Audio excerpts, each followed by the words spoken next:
Hey there friends, welcome back to the channel. My name is Sohum and today we'll be doing yet another triple reaction to the Grateful Dead.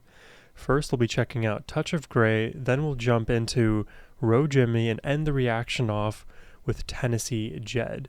Before we jump into these, I have a teensy tiny favor to ask from you all.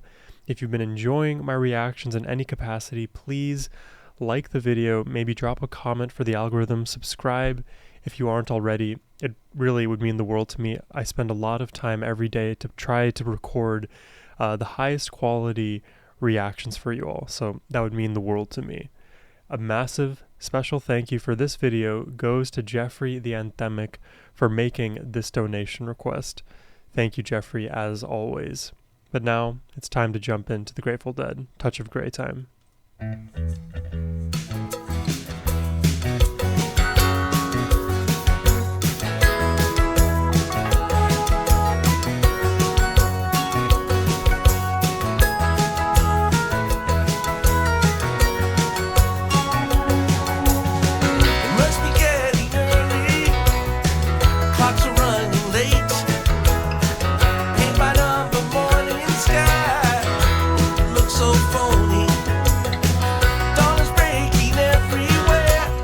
It almost sounds like there's a glockenspiel being played in the background. There's that high ring kind of noise.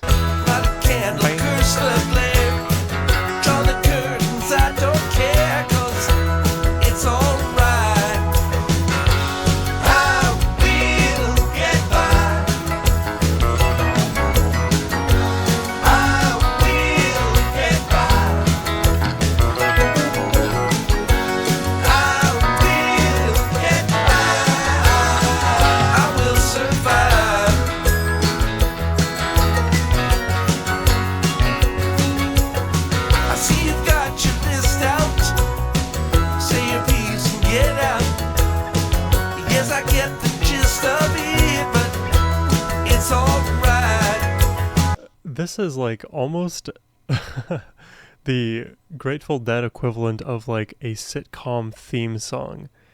Do you guys like resonate with that comment at all? I don't mean it to be like offensive. I, for one, enjoy the occasional sitcom, but there's always that like overly bright feel to a lot of sitcom music that I'm picking up here. It's a Grateful Dead flavoring, but it does feel like a sitcom version of the Grateful Dead. Get the gist of it, but it's alright. Sorry that you feel that way. The only thing there is to say, every silver lining's got a touch of gray. I will get by. I will get by. I will get by. I will survive.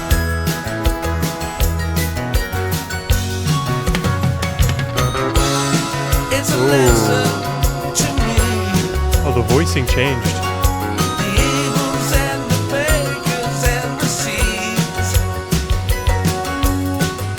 The ABCs we all must face. Oh, that's a cool movement. Try to keep a little grace.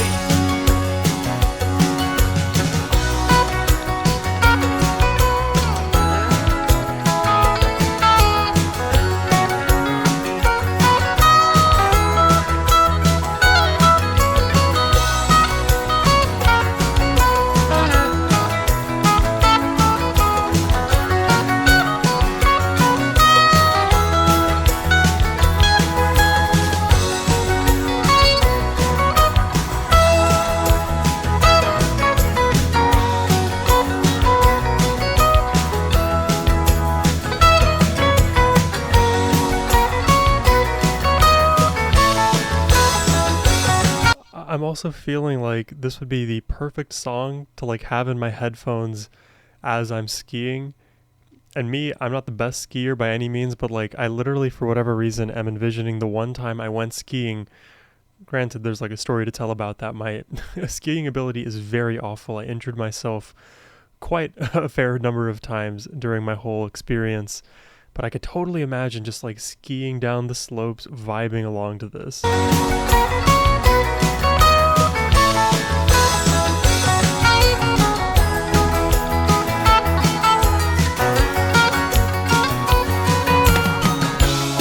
It's a lesson to me. The deltas and the east and the freeze. The ABCs. I like that. Think of and try to win a little love. I know the ranch is in arrears. The dog has not been fed in years. It's even worse than it appears, but it's alright. Cows giving kerosene. Kid can't read at 17. The words he knows are all obscene, but it's alright. I will get by. I will get by. I will get by. I will survive.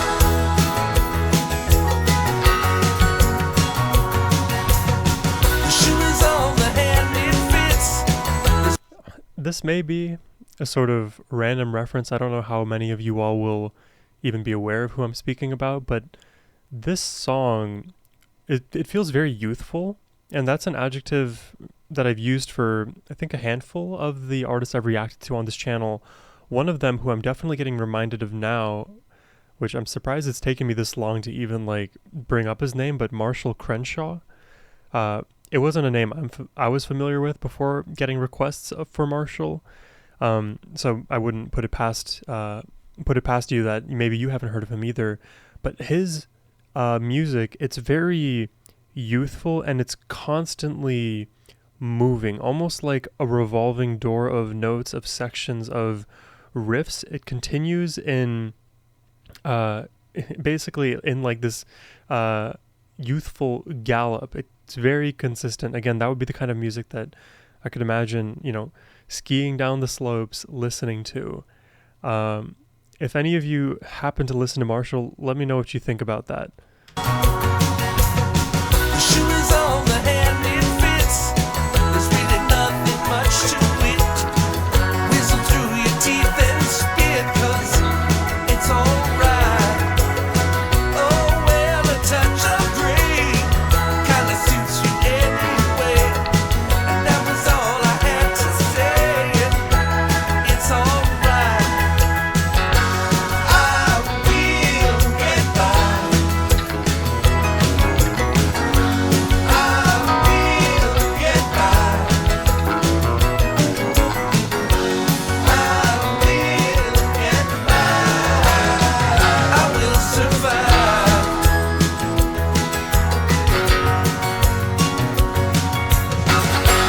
We will get by. We will get by. We will get by. We will survive.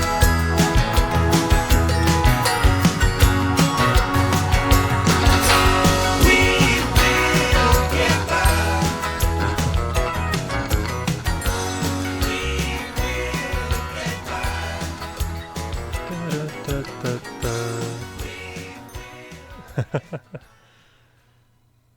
That song is super bright.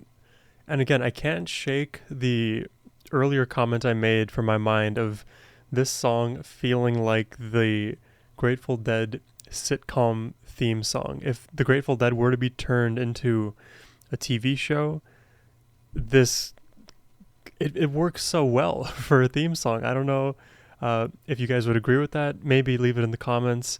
What song, if it wasn't this one, would you choose to be the Grateful Dead theme song, specifically for a sitcom? Because I'm sure there are many types of themes you could look for outside of sitcoms. Yeah, again, the brightness in this track, it feels very youthful. The song is very catchy. You can just kind of loop it infinitely, and that bright feeling that we normally get, but it almost is like amplified by that glockenspiel slash like xylophone doo doo doo doo doo, whatever instrument that is, or the effect on some more standard instrument. That brightness creates a lot of that youthful energy, and then you stack on top of that the harmonizing vocal layers that add fullness to it. This is like the perfect sing-along song, and I think it would be honestly a song that I would use to introduce if I had to like if I had to put all of my chips into like what song I would use to introduce somebody who's really fresh to the Grateful Dead, it may either be Touch of Grey here, or maybe Morning Dew.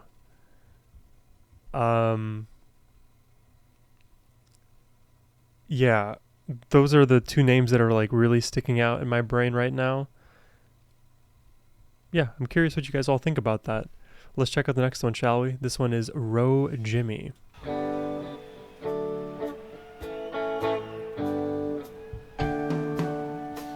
Duke, 1978. I've been to Duke, beautiful campus.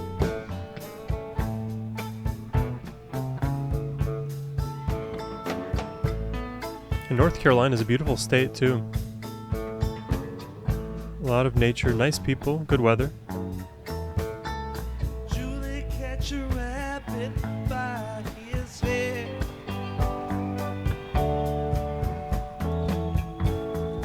Come back, step like to walk on air. Less bright, slower tempo, less happening in the mix. Get back home where you belong. Da, da, Don't da, you da. run off no more.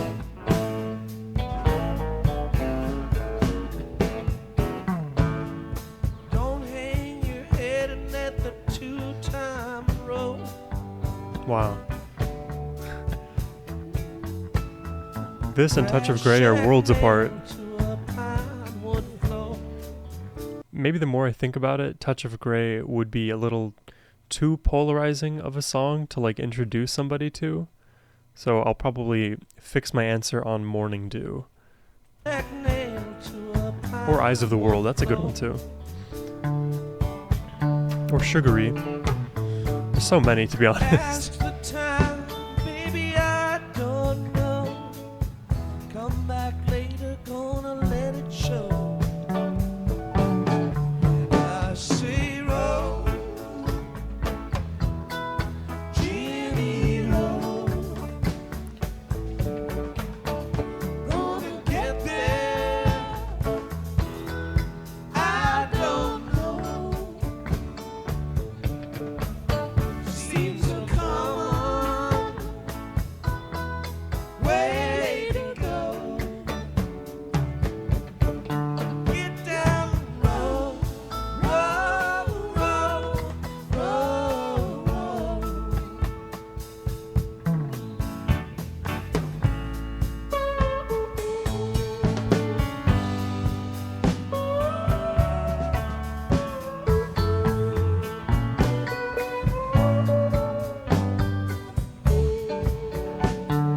And this song is giving us more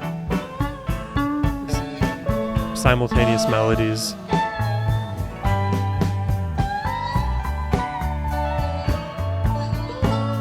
Ooh.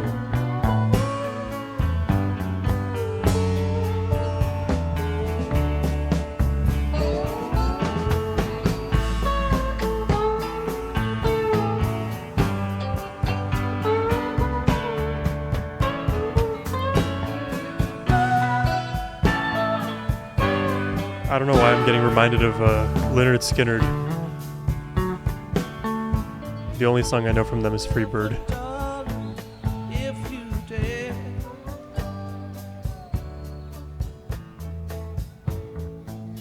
Double twist when you hit the air.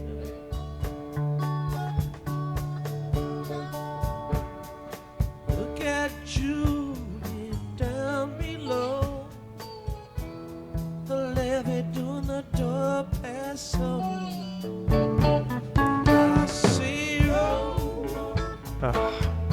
Great harmony.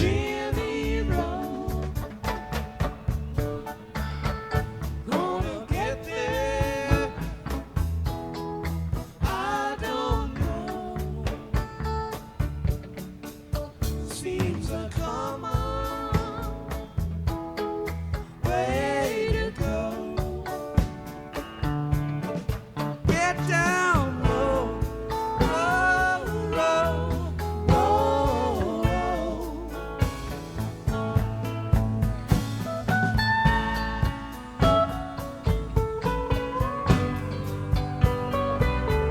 This is very relaxing.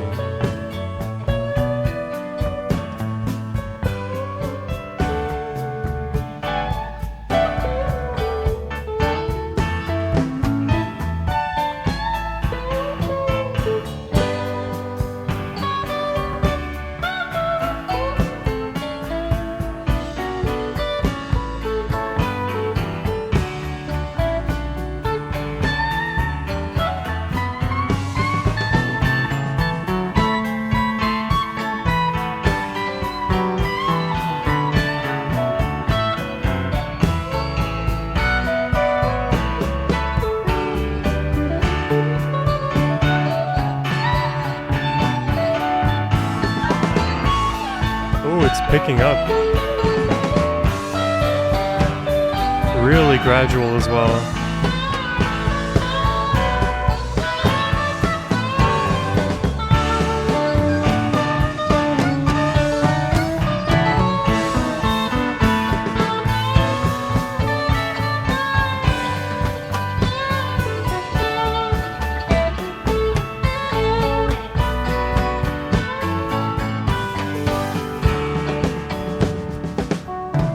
Wow. Broken heart don't feel. I love how this song, like, it's just very deliberate. The ramping of the intensity and the filling out of the mix, it almost feels like, imagine you were like pouring, I don't know, like epoxy into like some wooden board, and it fills up, right? As you pour it in, it sinks, but eventually once you reach the ground floor, it starts to fill up, and eventually you can get a full layer that's, you know, level with what you're trying to do woodworking wise. Another random analogy could be filling in every single tributary. Another analogy could be like filling all of the empty crevices in your brain, like all of those ridges, they have empty space between them, and then you smooth it over. I guess, though, I shouldn't use that last one because smooth brain implies something very different. But yeah, this song is like filling up my cup. I'll say that. My Spider-Man cup. Broken heart don't feel so bad.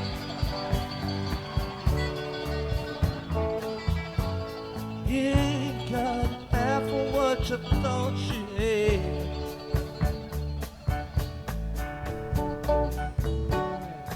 Rock your baby to and fro, not too fast and not too slow. I say roll, Jimmy roll. That's beautiful. Gonna get there. I don't know. Seems to come on. I love how the layers of the vocals feel distinct. They don't just blend. Down, roll, roll, roll, roll. Like, they sit atop each other and pair well, but they don't collapse onto each other. That's the way it's been in town ever since they tore the jukebox down. To it be slowed down no more. Not so much as it done before. And I say roll, Jimmy roll. Gonna get there. I don't know.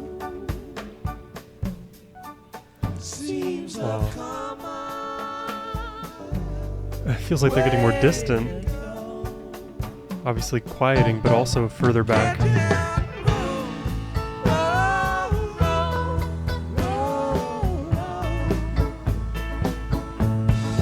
Wow.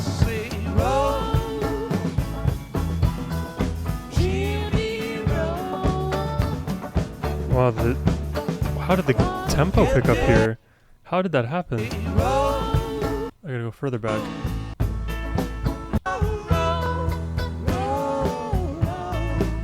Right here.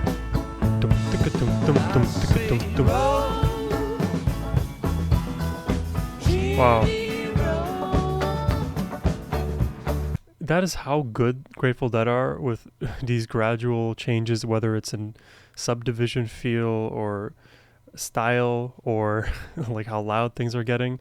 Because the moment that I notice that the subdivisions are changing, things are quickening, I go to that moment, but it actually started happening like 10 seconds before I notice. It is so subtle. By the time you notice, it's already too late. The moment has started passing. The blending happened.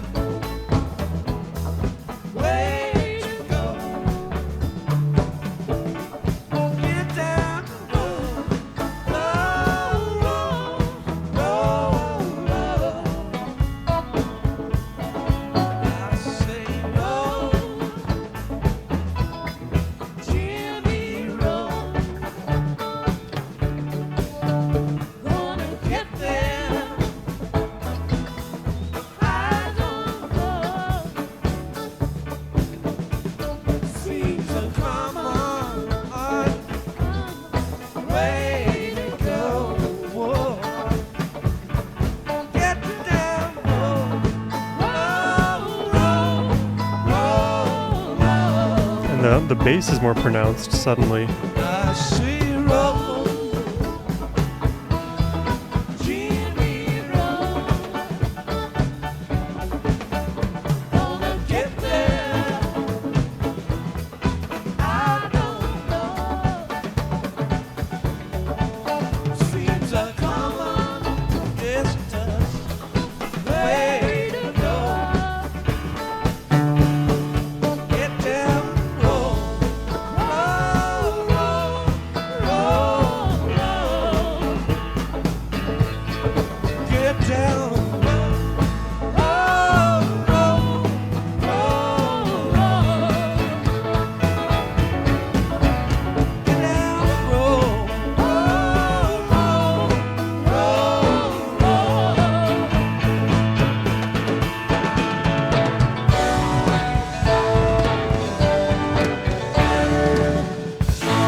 Whoa.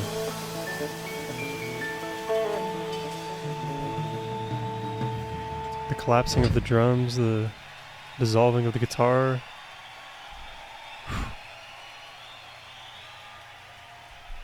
That's a very, very interesting track.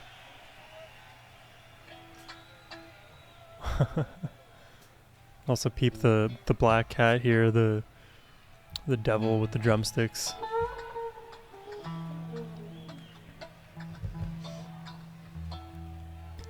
You know, it makes sense why a song like Touch of Grey would have reached the acclaim that it did. I believe it was, according to Jeffrey, one of the top 10, or one of the few, or maybe only, Grateful Dead songs to ever reach like the top 10 on Billboard charts.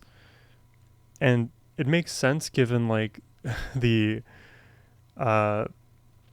tastes of the pop music crowd, I think, in most eras. Not that there's anything wrong with like popular consensus, but oftentimes, especially nowadays, and maybe this is just like that whole thing of like, oh, you guys, you and your younger generation and back in my day kind of thing.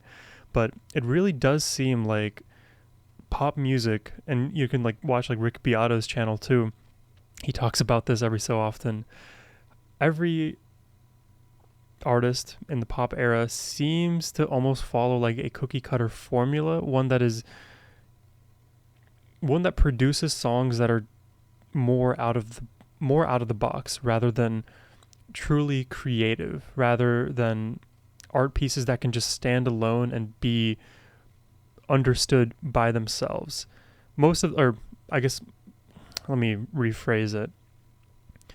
A lot of pop songs, they are meant to be bite-sized and understandable by the lowest common denominator of music listener, right? To reach the broadest appeal. And that's, what marketers do. They want the most people's eyeballs, or in this case, earballs, to hear music because it's catchy, it's understandable, and most people don't have the time or the energy or care to critically analyze music. Now, you don't have to critically analyze music to enjoy it. You can get lost in the complexity, but oftentimes people, whether it's conscious or subconscious, I would guess more of the latter, they aren't a fan of complexity.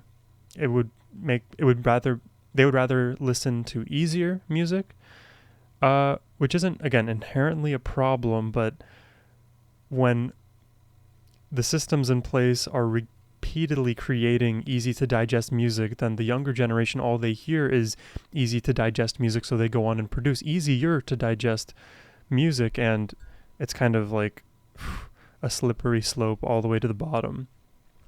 It almost like necessarily reduces the complexity in music. And when you do that, even if you look at and this is just to bring in AI into this, but large language models, they are trained off of existing knowledge, right? So all of the human corpus that exists online in text format, now in video and film and all this or video and pictures and all that kind of stuff. But if we just look at text, there is a finite amount of human text, but that doesn't account for all possible human thought, right? But if you are distilling all of that knowledge that is finite into a model that's meant to be more predictive and give you the quote-unquote most digestible or easiest to understand thing, then invariably you will get a subset of all of human knowledge, which, again, there's reasons to have subsets. Subsets inherently aren't problematic, but you're selecting for something. You're selecting for less creativity. You've confined the set of answers to be X, Y, and Z. So similarly with music, you've confined the types of music you can produce to X, Y, and Z instead of using the entire alphabet. Grateful Dead, they use the whole alphabet and then some. They add other letters. They add Cyrillic, Aramaic, any language really with crazy looking letters. I could get lost in the sauce of trying to describe things using my brain, so let's not do that. Let's enjoy some more Grateful Dead. Let's check out the last song here, Tennessee Jed.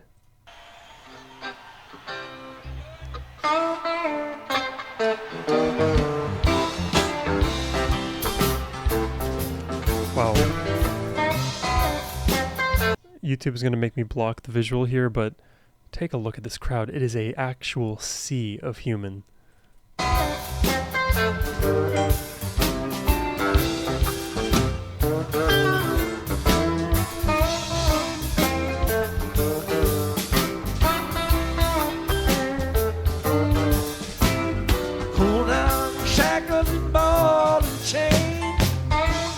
Tennessee Jed. Listen to the whistle of the evening train.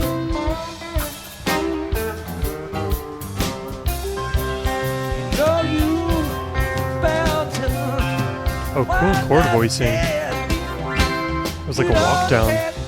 To Tennessee Jed. Rich man, step on my poor head. When you get back, you better butter my bread.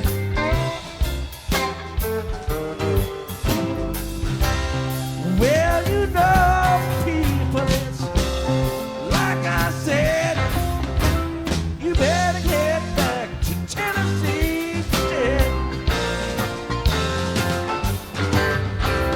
Tennessee, Tennessee, there ain't no place I'd rather be. Baby, won't you carry me A great harmony. back to Tennessee? I like Tennessee too. Driving into Nashville, the forest that you have to drive through, it's beautiful. And Chattanooga, the Rocky Mountains. All day, gonna rock all night. Log up to get you if you don't walk right.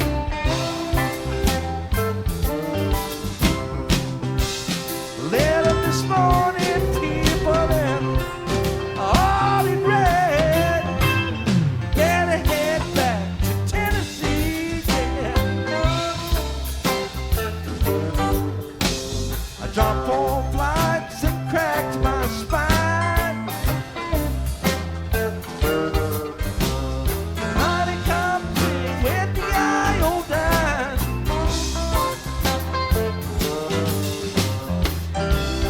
Catch a few wings, baby, down under the bed. Then you head back to Tennessee, yeah. Tennessee, Tennessee, there ain't no place I'd rather be. Baby, won't you carry me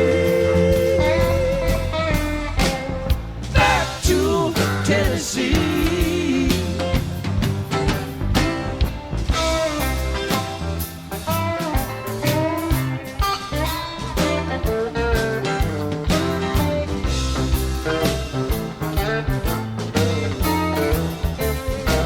I don't know if I ever noticed this before, but take a look at Jerry's guitar here. There's like a kind of lion / cat here, this emblem.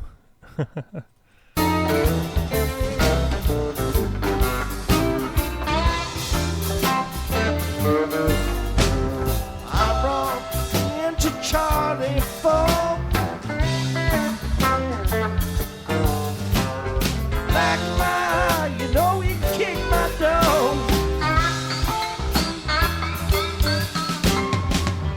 My dog did turn to me and he said, let's get back to Tennessee, Jed. I woke up a feeling mean. Went down to pay the slot machine.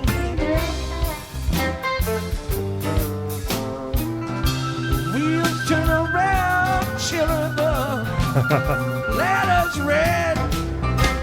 You better head back to Tennessee, yeah. Tennessee, Tennessee, there ain't no place I'd rather be.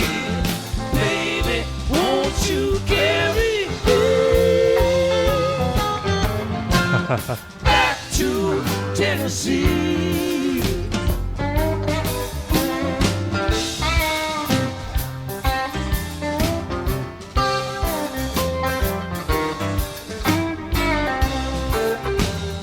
We're just vibing along, man.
Tennessee.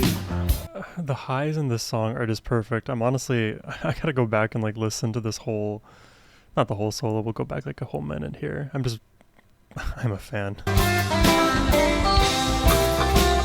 All so well composed.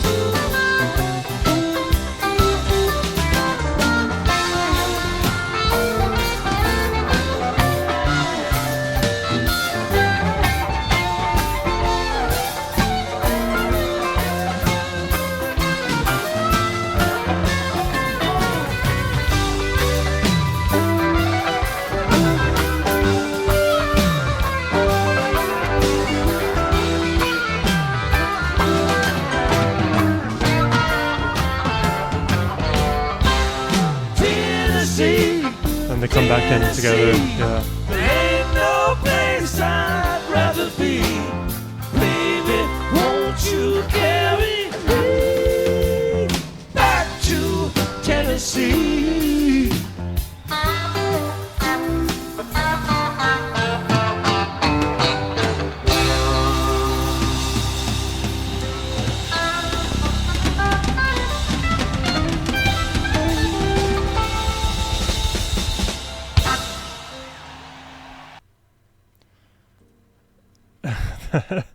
That has to be like the Tennessee anthem. There was one like bluegrass song that I heard a while back that was, I think, about the Tennessee like mountaintops. I think it was literally like Rocky Mountains or something like that. I have to look at my archives to remember concretely.